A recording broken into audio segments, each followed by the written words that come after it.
The next case will be People versus Justly Johnson.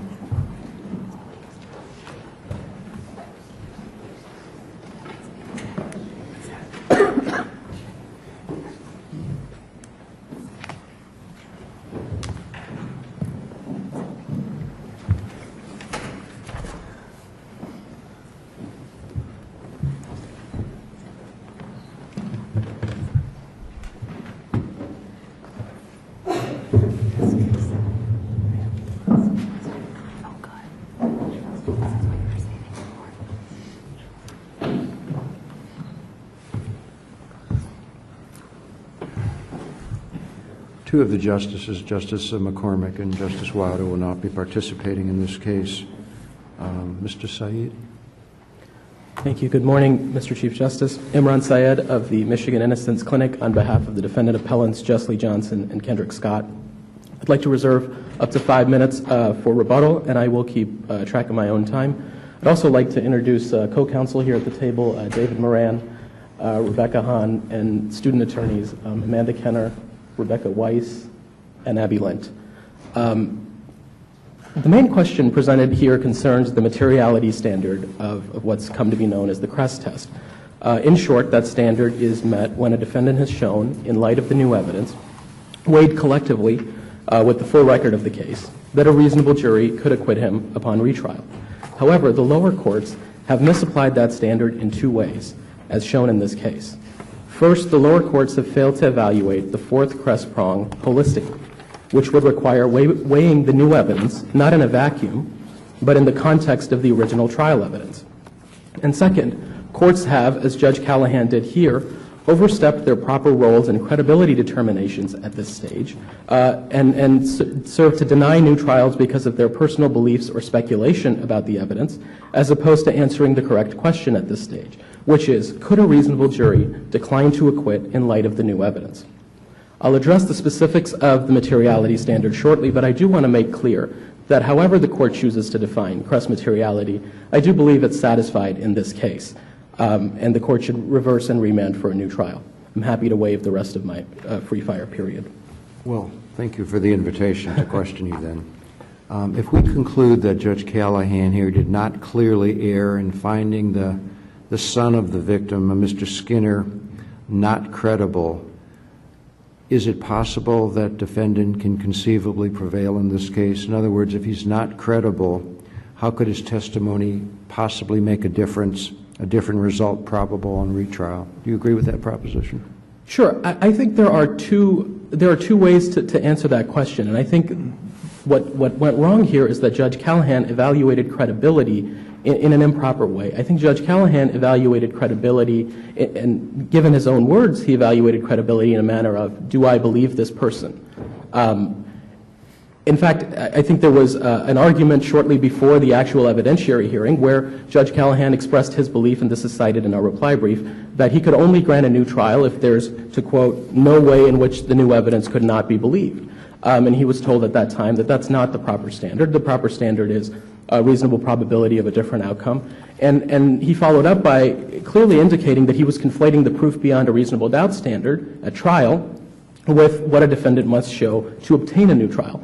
Certainly, there are credibility determinations that a judge evaluating a motion for new trial makes. However, the determination is the evidence sufficient to send to a new jury? What Judge Callahan would do if he was the juror is not the correct question. The correct question has enough been shown that a reasonable jury could acquit in light of the new evidence? And I want to point the court to, there are several cases in our briefs that talk about that standard, the bifurcated credibility determination standard, specifically Ramonias versus Bergheis is mentioned in the brief. I think it's also helpful to talk about a case from the United States Supreme Court, Kodiakos versus United States, which is the federal standard for new trials for non-constitutional errors, and I think comparable to Crest in that way. It is 328 U.S. 750. And in that case, the U.S. Supreme Court cautioned a judge presiding over a motion for new trial, and this is an exact quote, to judge others' reactions not by his own, but with allowance for how others might react and not be regarded generally as acting without reason. So in other words, the judge is to decide what a reasonable jury could find, not what he ultimately would find if he was a juror on the case. Ramonius versus Burgeis, I think, presents an excellent lens through which we can view evidence such as the evidence presented in this case. The new witnesses in that case were not perfect. The Sixth Circuit held there were parts of their testimony that were contradictory, and the Sixth Circuit, an exact quote was, "There would be plenty of grist for the cross-examination mill." Nevertheless, the Sixth Circuit said, even though a jury could have discredited the potential witnesses based on the factors such as bias and inconsistencies, there certainly remained a reasonable probability that it would not have. And therefore, the appropriate thing would be to send back to a new jury instead of a judge speculating that any reasonable jury would have to conclude X or Y. If I have a problem with the process of Judge Callahan's decision-making, and I agree with you on that point, if I get to the point where I agree, why is it that you go back and get the new trial with this evidence as opposed to send it back to a different judge and let them reconsider this motion of whether a trial should be given under the proper standard? I think certainly that would be one of the options that the court could pursue. Why isn't that the most desirable option as opposed to assuming that the credibility would have been that a reasonable juror would have found off of the papers as opposed to the evidentiary hearing? Yeah. So I'd like to answer that two ways. One is specific to this case. If this court was to remand, that would be a third time that the Wayne County Circuit Court would be considering this evidence, and it would go in front of a third judge. I agree that in light of his decisions in this case, it may be better that it goes to a new judge than to Judge Callahan. However, I do think that this case is different from Grissom, where, of course, the court took that route, remanding for a materiality determination. This case is different because the proper standard was clear. The proper standard was argued to the courts below. The prosecutor either agreed or disagreed. It was very different than Grissom, where this court was essentially creating a rule that was, clarifying a rule that was clearly misunderstood by the courts below. There were unpublished decisions before Grissom that were saying impeachment evidence cannot satisfy cross materiality, and this court was rewriting that rule. But I think the other determination here, the other reason why the court should remand for a new trial as opposed to remand for additional application of the proper standard, is that there's a fundamental difference in a decision granting a new trial and a decision denying a new trial. A decision to grant a new trial does not ultimately usurp the role of the jury. It ultimately sends that case to a jury with the full understanding that a jury may still convict. So in a case where I believe People v. Tyner was cited by the prosecution, the trial court had granted a new trial, and the intermediate court had reversed. It made sense that this court should reverse and remand for a new trial. In this case, all of the options would still be available. If the court was to reverse and remand for a new trial, it's not making an ultimate decision. The jury could still convict, or it could choose not to convict. So I think the gain in terms of judicial economy or anything of that nature would be pretty minimal, given that all of the evidence is in the record. There would be no additional record evidence to create. I think that was a difference in Grissom. It was unclear how a lot of the new evidence would fit in the standard that the court was creating. I think that's different here. This case comes down to you had a conviction based on no eyewitnesses, no physical evidence. You had a conviction based on the testimony of two men who admitted, even at trial, that they were afraid and intimidated. They were afraid they would be charged if they didn't implicate someone else. And for the first time in this case, there's an eyewitness presented. And that eyewitness was undisputedly at the scene of the crime, and he's the victim's own son. I think certainly this court is in a proper position to determine that a reasonable jury could credit his opinion, his testimony over the remainder of the state's case. And he's a perjurer, though. Help us navigate through that difficulty. Of course, and that is a factor. He has a conviction for dishonesty, false swearing, and that is certainly a factor that the jury would have to consider as well. However, that factor would be considered together with the other factors in the case. Mr. Skinner is not a perfect witness. There's absolutely no doubt about that. There would be reasons to question whether his ability to his ability to tell the truth is affected in all situations. However, jury would have before it evidence that this was a child who certainly loved his mother, who would have very little motives, it seems, to lie to get somebody out of prison who's been convicted of killing his mother. And as to the other things that I think the jury would consider, which would be his opportunity to view the shooter, the lighting, all of these things are all of these factors are among the factors that will be argued at a new trial. But I think certainly a reasonable jury could side ultimately with Mr. Skinner's account, given the context of the rest of the case.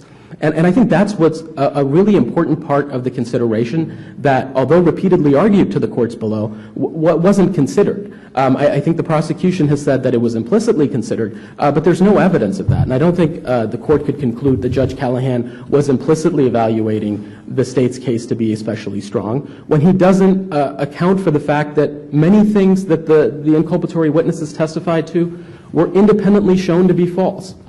Significantly, Mr. Burnett testified repeatedly, and this wasn't just a question of he got the times wrong, because he's repeatedly asked and keeps saying the next morning when he wakes up, he sees Kendrick Scott hiding a gun in the trunk of a car. That is physically impossible, and that we know to be true. Mr. Scott was picked up sometime after 1 a.m., and there's a report in the record that says by 5:40, the report describes him as having been conveyed to homicide by 5:40 a.m. His statement is made at 6:55 a.m. Antonio Burnett repeatedly says he saw him at 7 or 8 a.m. hiding a gun in the trunk of a car. That can't be true. There's also a police officer who testifies that he saw Mr. Scott at the station at 8 or 8:30 a.m. when he got to work. So factors like that lead to a reasonable probability of a different outcome. And I think in the context of this case, it was improper to simply focus on the potential shortcomings of the evidence, of the new evidence, and certainly it has potential shortcomings. But I think those potential shortcomings need to be considered in light of the whole case to answer, A, the correct question, which is there a reasonable probability that a jury could decline to acquit? Not does Judge Callahan or any other judge in his position specifically believe this witness. And there would be certainly identifications such as this that do lead to convictions, and I'm sure this court is aware and has reviewed cold case convictions that result from eyewitness identifications years later. And those convictions occur and are affirmed, and there are, of course, instances where defendants are acquitted.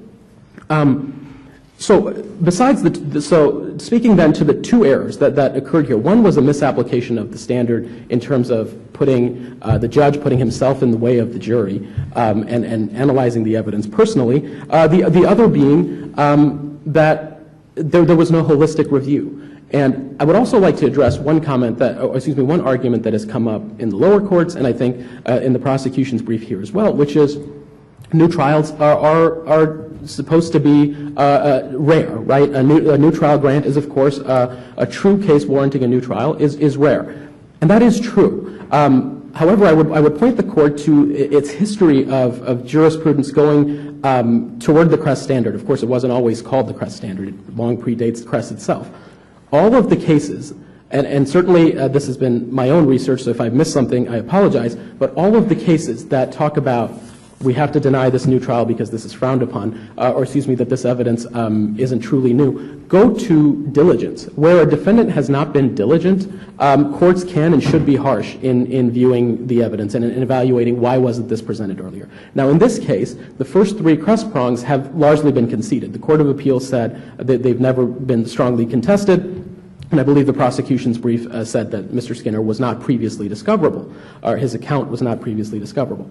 When we're in a situation where the evidence is truly new, and especially in a situation such as this, where he is the first eyewitness ever presented in this case, to foreclose a jury from hearing that really undermines the purpose of juries in our system. This court said in People v. Mardlin that generally juries will make a more accurate decision the more evidence that they have, and that's a poor misstatement of that case. But essentially, we should err on the side of presenting more facts to the jury than less, as long as, of course, they are relevant and material.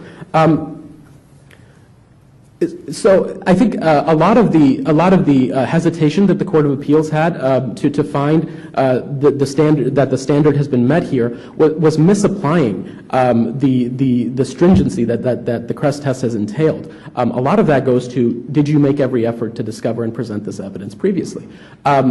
And so Crest cases are fundamentally different than cases that come from the line of People v. Lemon. Lemon was also a motion for new trial case, but it's fundamentally different because that's a situation where there's no new evidence.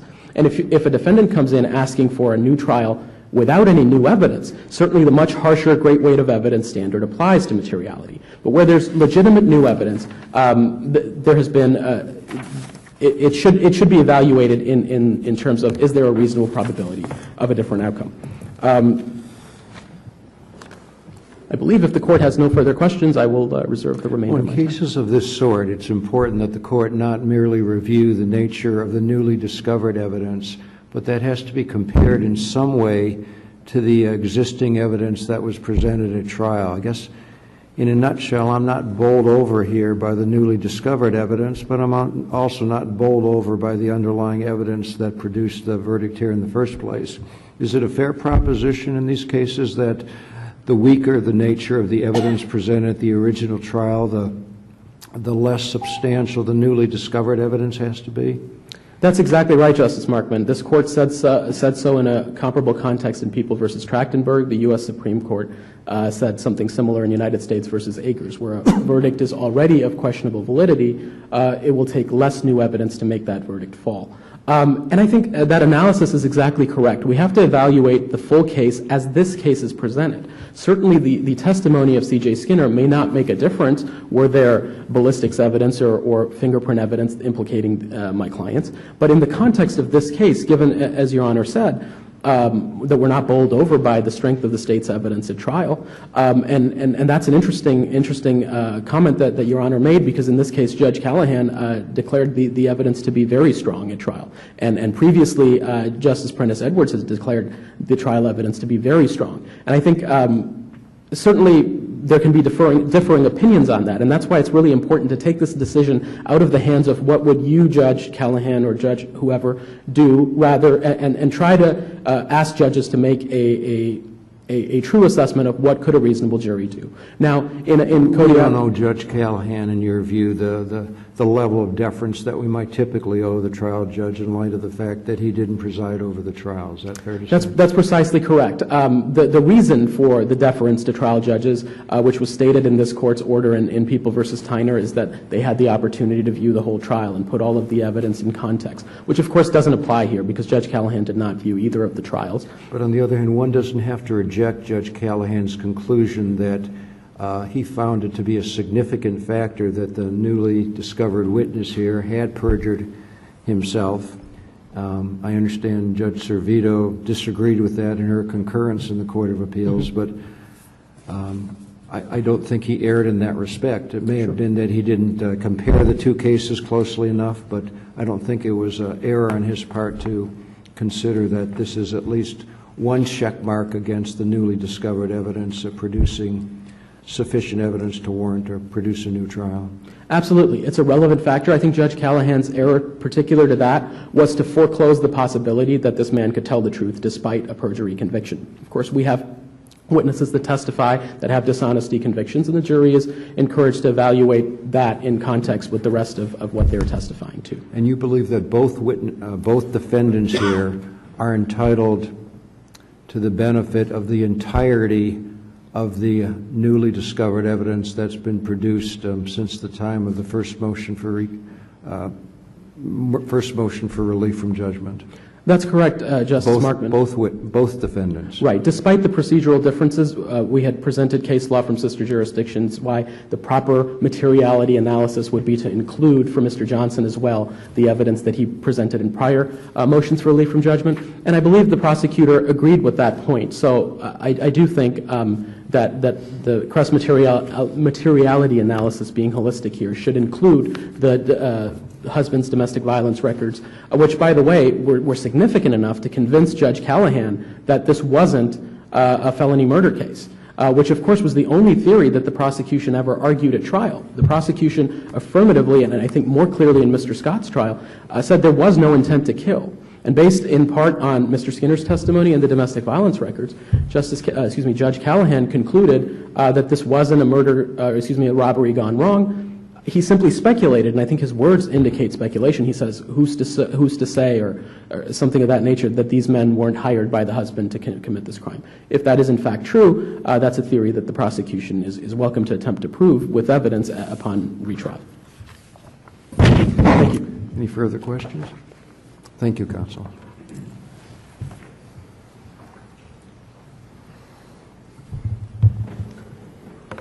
Good morning. May it please the Court. Dave McCready for the People. There's a subtle but significant legal difference between our position and the defense position in this case, and it's one that this court has not previously spoken to. I think we agree on the boilerplate language of what a trial court is supposed to do in evaluating Kress claims. But the real nub here is what credibility finding role does that judge have? And I've cited in my brief Judge Cardozo's concurrence in New York versus Chilatano. And I'd like to paraphrase that language for this court in the context of this case. It was Judge Callahan's duty to say whether the new witnesses were telling the truth or not. He has held them to be not credible.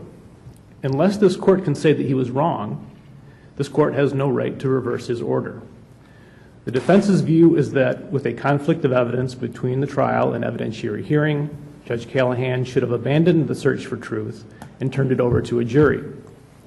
That would have been an easy avenue of escape from a solemn responsibility, but this court should not hold that along that avenue lay the path of duty. Rather, it was the duty of the trial judge to try the facts and determine as best he could where the likelihood of truth lay. The law is not that to justify a new trial, the judge must have been convinced, firmly or with a sense of certainty convinced, that the defense witnesses were truthful. He might act upon a reasonable probability. But if, on the contrary, he was convinced that the witnesses' accounts were false, his duty was clearly marked. He was not at liberty to shift upon the shoulders of another jury his own responsibility. He was charged with the responsibility to seek the truth himself. That's from Judge Cardozo, and I think that adequately and clearly sets out what the standard is for a trial court judge under these circumstances. And here, as Chief Justice Markman has pointed out, we're under a clearly erroneous standard in the finding that these newly discovered witnesses were not credible. And if the court follows its own precedent in saying, unless there's a firm and definite conviction that a mistake has been made, then you have to affirm in this case. And after that, I would stand for questions. Mr. McCready, Judge Callahan has had a few cases that have come up here. Yes. And it appeared, at least to me, that he struggled to provide a neutral analysis on credibility, almost deferring to a rule that if the witness who's testifying had a prior conviction, there's no credibility, and if the witness who's testifying did not have a conviction, he must find them credible. In light of this, well, let me start with this. Have you shared this observation? I think that that is one interpretation of his comments. Okay. In light of this, why shouldn't we send it back for another judge to do it right? If that was the only basis upon which this court could review his credibility determination, I would agree. But there are other much more substantial bases for his credibility determination. I mean, it had been 16 years since the witness had seen this crime, and it was a stranger that he did not know, that he was saying that he would recognize. And the case law is replete with instances where we're trying, the police and the prosecution are trying to introduce an eyewitness identification, and the court has said the longer it takes, the less reliable it is. And here we have 16 years. That is certainly a basis upon which a court could decide, I'm not crediting this supposed eyewitness. In addition, he was only 8 years old at the time. Again, certainly competent to testify, but maybe less reliable than someone who's had more years of age. Beyond that, as the court made pains to mention, he did not believe that under the positioning of the witnesses as the people, as witness Skinner described, it would have been very difficult, if not impossible, for him to get a good view of the shooter. And to remind the court, the witness himself drew a picture. He testified that the shooter was behind his mother as she was getting into the car, such that both his mother and the car door were in his line of sight towards the shooter. Now, he may have gotten a glimpse because he said that he was behind her and off to the side. But again, this is a fleeting glimpse at best, in the dark, with the dome light on in the car. So To answer your question, Justice Zara, there are many more substantial reasons to credit this credibility finding than simply the ruling that, well, he committed perjury in the past, so I'm not going to believe him now. Are you giving short shrift to the perjury? This was a defendant, a witness, who, by his own admission, went into the identification procedure believing that the wrong people had been convicted. So on top of that, this is a person who has a history of lying under oath. And so, yes, I do believe that that was certainly a major factor that could be considered. It's just that you can't discount a witness altogether because of a perjury conviction. But I think it is a great weight factor in evaluating witness credibility. And I do think that a trial court judge in these circumstances has a gatekeeping role.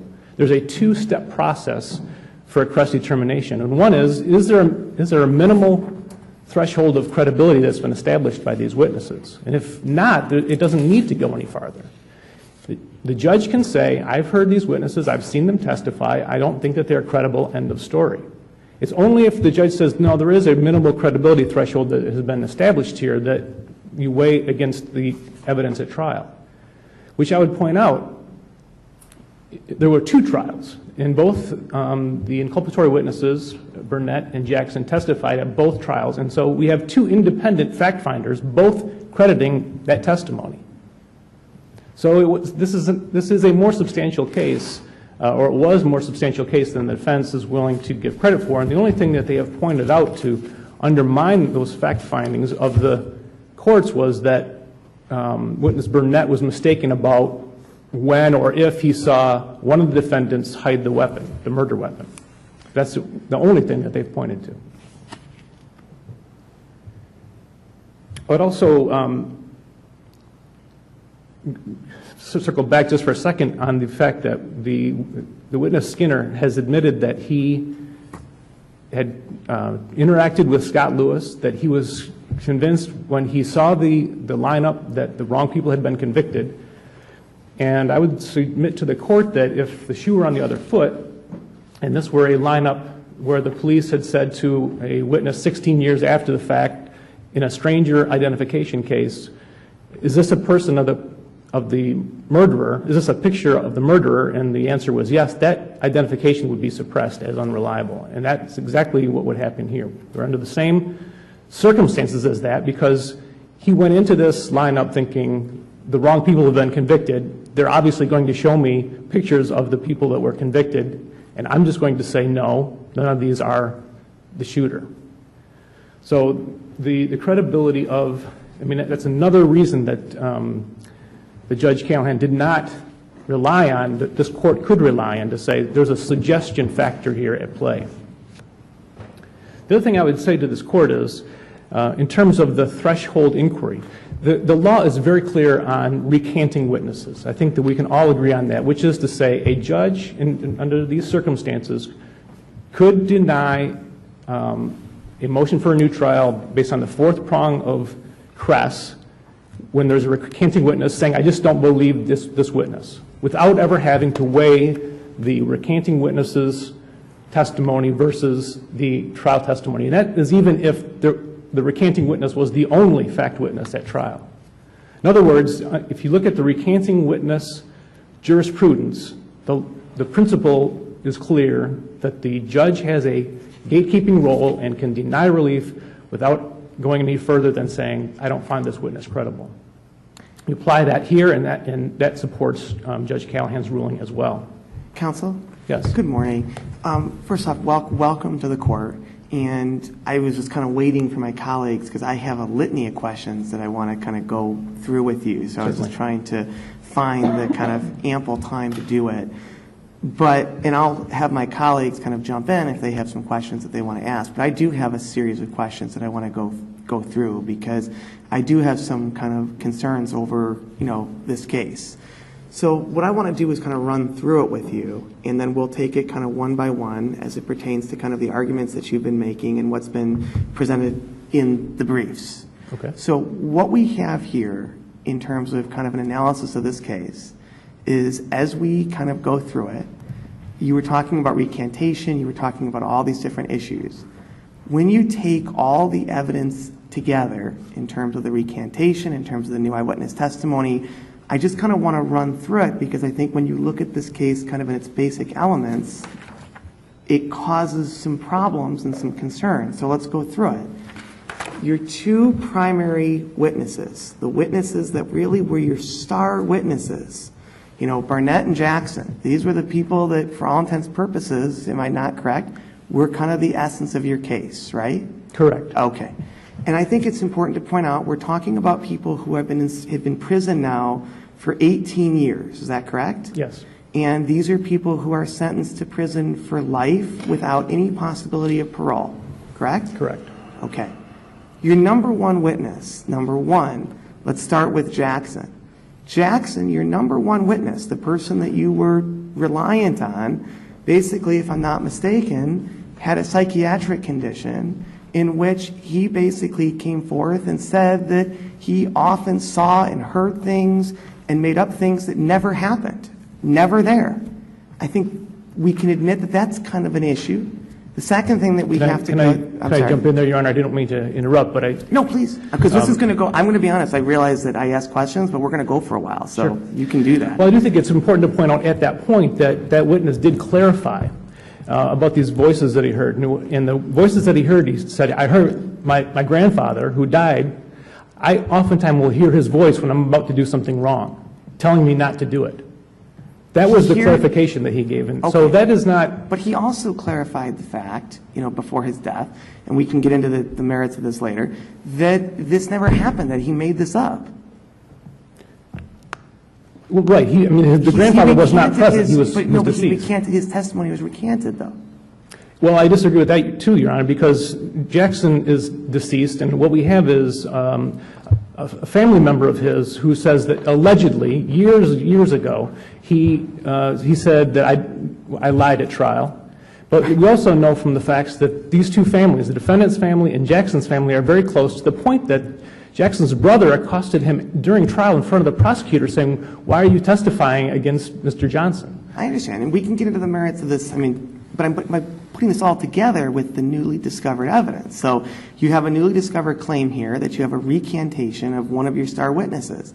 The second thing is then we move to Barnett, and you have another situation where this individual recanted. So this, you know, and I think it's also important to point out that we're talking about witnesses, which in terms of Barnett's situation, where you have someone who consumed 32 bottles of beer on top of drugs, and it was during that conversation. I didn't think it was possible to consume 32 bottles of beer coupled with narcotics at the same time, and that this is now the individual that you're saying that basically ultimately is also recanting his testimony, because at the time that he was consuming the 32 bottles of beer, that's when this alleged confession kind of took place. So we kind of have an issue with that. I mean, we can keep going, but ultimately, this whole case, in a lot of ways, rests on these two witnesses that are wholly are lack of credibility. We then have the 20 police reports that were filed to the Roseville Police Department about the husband's domestic abuse. 20 police reports. That's a lot of police reports claiming domestic abuse as it pertains to the husband. We have the fact that it took place at 1 a.m. in the area where the husband drove, to, left the kids outside in the car, basically went back in, discussed the purchase of a motorcycle. I mean, all of these things kind of taken together. We then have we have the decedent's basic situation. We have the decedent's sister basically saying, if something ever happens to me, you should look to my husband because he's the one who did it, followed now by the newly discovered evidence of CJ, who says quite clearly that there's no way that these individuals could have been the people that were responsible for the death of his mother. So I guess my question is that this is kind of a long summation, but when you look at this in a pragmatic way, when you look at it from you have recantation of witnesses. You have a new eyewitness that's coming forward. You have 20 police reports. You have the decedent's sister basically saying that if anything ever happens to me, you should look to my husband. You have all these issues that are now coming to fruition. And I guess the real question that I have to ask, and that what I've been struggling with this case for quite some time, is explain to me how, if the standard that I'm using under Kress is to determine if this newly discovered evidence that's been brought forth, coupled with the evidence that's been presented, isn't going to go to having an impact on the outcome of the case. And I just would like to hear how you think that you put these things together, and how these things kind of put together basically would not have an impact on the overall outcome of the case. Sure, Your Honor. And the short answer is this. It's a division of labor. It's a roles answer, which is to say there is a role of the trial court, which is a credibility role, and the role of this court is simply to decide whether that credibility determination made by the trial court is clearly erroneous. So this court doesn't get to say, in our opinion, this evidence would have made a difference at a retrial. The question is the credibility determination made by the trial court clearly erroneous?